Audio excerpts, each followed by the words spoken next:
Bây giờ nhớ về bôi thuốc kỹ nha, nhất là buổi tối á. Buổi tối mình phải bôi kỹ vô, bôi nhiều nhiều lên, tới ban ngày bôi ít cũng được, buổi tối phải bôi kỹ rồi để khi mà mình ngủ á, nó thẩm thấu nó mới có tác dụng. Ủa có bôi giờ chừng nào được rửa mặt? Buổi sáng con rửa, tức là trước khi con đi ngủ là con phải rửa chứ. Hay là buổi sáng bôi á chừng nào không ạ? Tầm bao nhiêu tiếng rồi rửa mặt? Con đi học là con có đi con có ra mồ hôi không? Không, Ít thì đến chiều về con hãy rửa. ý là rửa mặt qua nước lọc á, tại vì bình thường da nó không có nước, khó chịu. Con càng rửa mặt da nó càng khô á.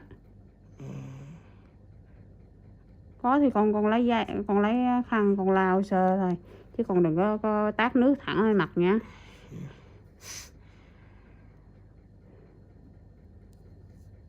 Con đâu có đi mà bụi bặm đồ hay gì đâu đúng không? Dạ đúng rồi.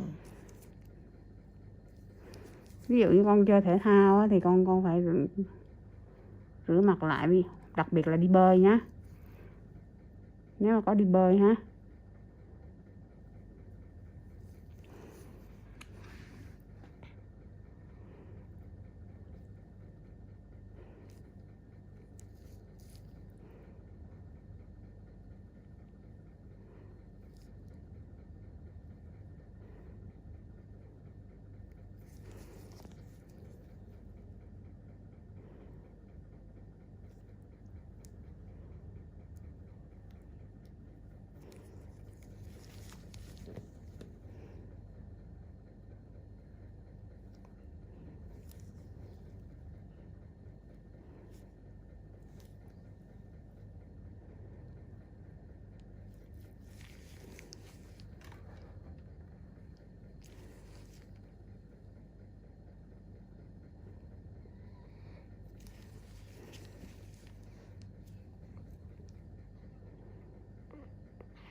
Cô giỏi lắm rồi chị ạ, lấy gần hết luôn nè chị.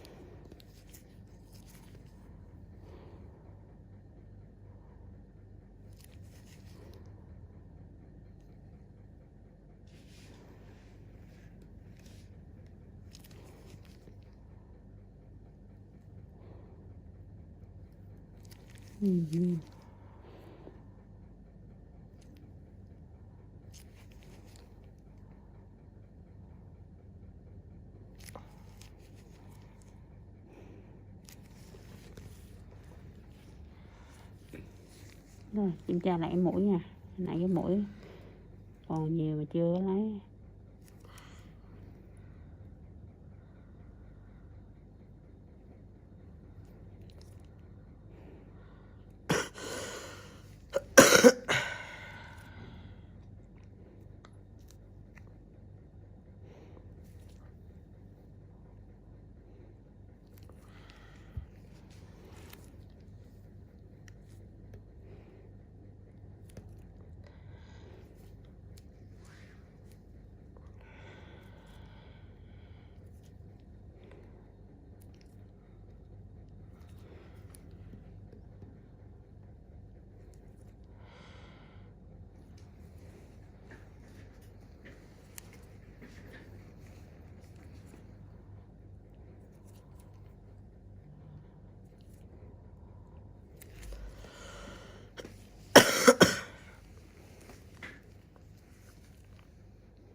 lạnh à.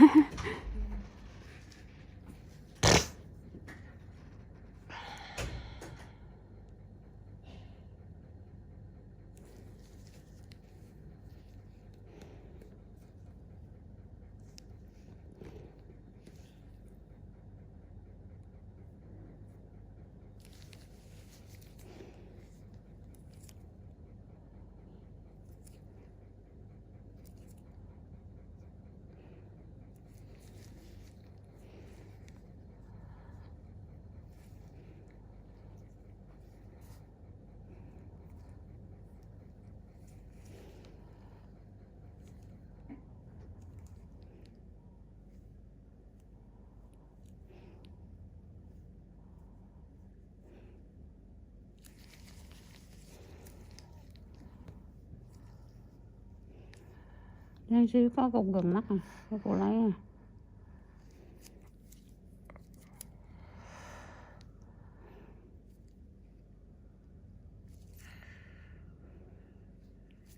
Rồi, xuống này, xuống này. Lên nha.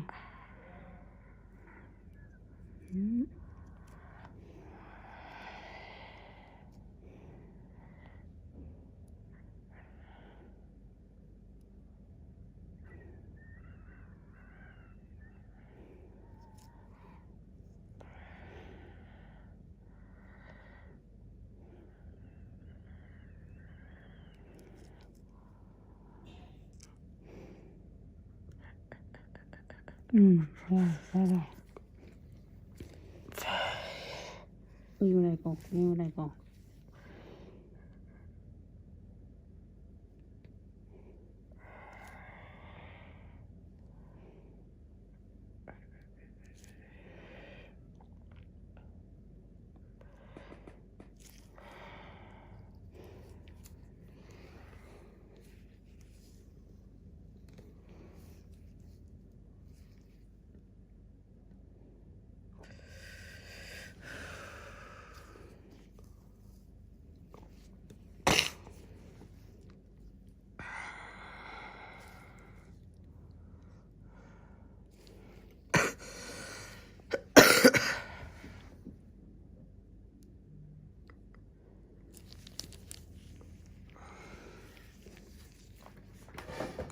Sắp xong, sắp xong.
Thôi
làm tiếp đi mấy em ơi.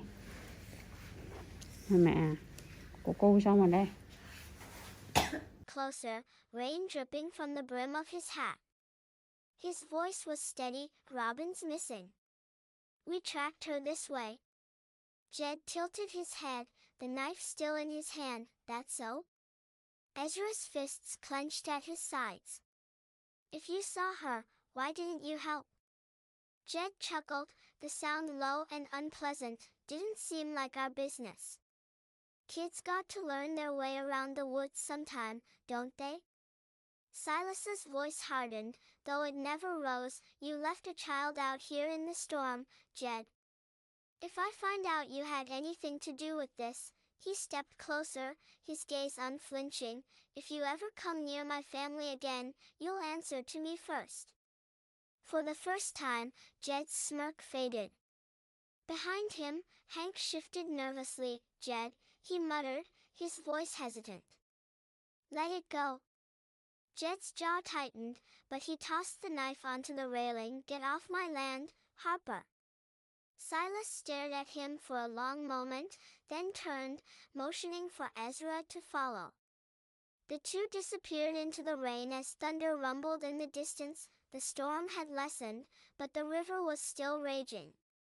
Water churned violently over jagged rocks, swollen from the endless rain. Stanford's notice were still on the wall. It buzzed on my phone. Finn, my best friend, texted me, Operation Escape still on? Happening now? I responded by typing, Plan B initiated. When I initially made the decision to follow my company goals, Finn and I had simulated this situation months prior. I could stay in his tiny flat above his family's eatery until I was able to support myself. My mother eventually spoke as I was about to leave. Ethan, please be reasonable. Your father only wants what's best. No, I interrupted her. He wants what's best for Sterling Enterprises. There's a difference. I left without turning around. It felt unreal. The first night in my automobile, I parked on a quiet street 2 blocks away from my parents' house, far enough away that they wouldn't notice me, but close enough to keep a solid connection to their fast Wi-Fi network, which I had set up and secured myself. The familiar rhythm of keyboards drowned out the voice in my head that told me I was making a big mistake as I continued to code on my laptop, which shone in the darkness. When Finn handed me food, he remarked, You sure about this? His mother's incredible pad thai. My couch is still available. I shook my head and showed him my workplace, which included a laptop, a power bank for emergencies, and a mobile hotspot for backup internet. I need to stay mobile for now. Can't risk them finding me and trying to force me back. He looked at my computer screen. What exactly are you building? I displayed the interface of my prototype. I call it Smart Start. It's an all-in-one digital platform for small businesses, point of sale, inventory management, customer relationships, online presence, everything they need to compete in today's market, but simplified. And of the project about renewable energy, Dad just asked if I could store the display board in the garage since Rachel is allergic to cardboard dust. Is this even a thing? The real kicker came when I was 12. For months, I'd been practicing for the school talent show, teaching myself to perform bridge over troubled water on the piano. I know, it's a little too obvious. Rachel had a 99.1 degrees Fahrenheit fever on the night of the show. Guess who did not have anyone in the audience? Meanwhile, 2 weeks later, the entire family, including both sets of grandparents, attended Rachel's 15-minute flute recital during which she essentially killed hot cross buns. Rachel immediately learned how to use the system. By the age of 7, she had outgrown any real health difficulties, but that didn't stop her from performing. Headache, must remain home from school, feeling tired, someone else will do it, worried about a test, Mom would literally call the school to have the deadline extended. I began spending more and more time in my room, immersed in books about art history and antiques. It's funny how life works out sometimes. My room became my sanctuary, mostly because Rachel claimed she was allergic to my lavender air freshener, so it was the only place she wouldn't go. Do you know what is actually wrong? When she pretended to be sick, a part of me felt grateful. At the very least, I'd be taken to Grandma Marie's, where someone would ask about my day or be interested in what I was about. Grandma was the one who sparked my interest in vintage jewelry. She had an incredible collection of costume pieces that she let me organize and catalog. I suppose I should have regarded it as prophetic. The worst thing wasn't even the clear favoritism. It was how they rewrote history to excuse their actions. Rachel just needs more attention because she had such a rough start. Sarah's always been so independent. Sarah understands that her sister has special needs. No, I did not comprehend. I was a child who didn't understand why having a good immune system made me less deserving of love. Looking back, I can see how these years shaped me. The persistent message that I was somehow unsafe or inconvenient to be around doesn't just go away. But hey, at least it taught me to be self-sufficient. When no one checks your homework or cares about your triumphs, you quickly learn to be your own cheerleader. High school, the majority of people either loved or loathed it. Me? I regarded it as a ticket out. While Rachel was establishing her drama empire in middle school, I was laying the groundwork for my own escape. And let me tell you, nothing inspires you to accomplish more than knowing that no one will do it for you.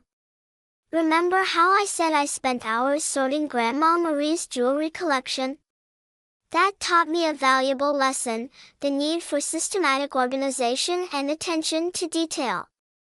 In high school, I approached everything with the same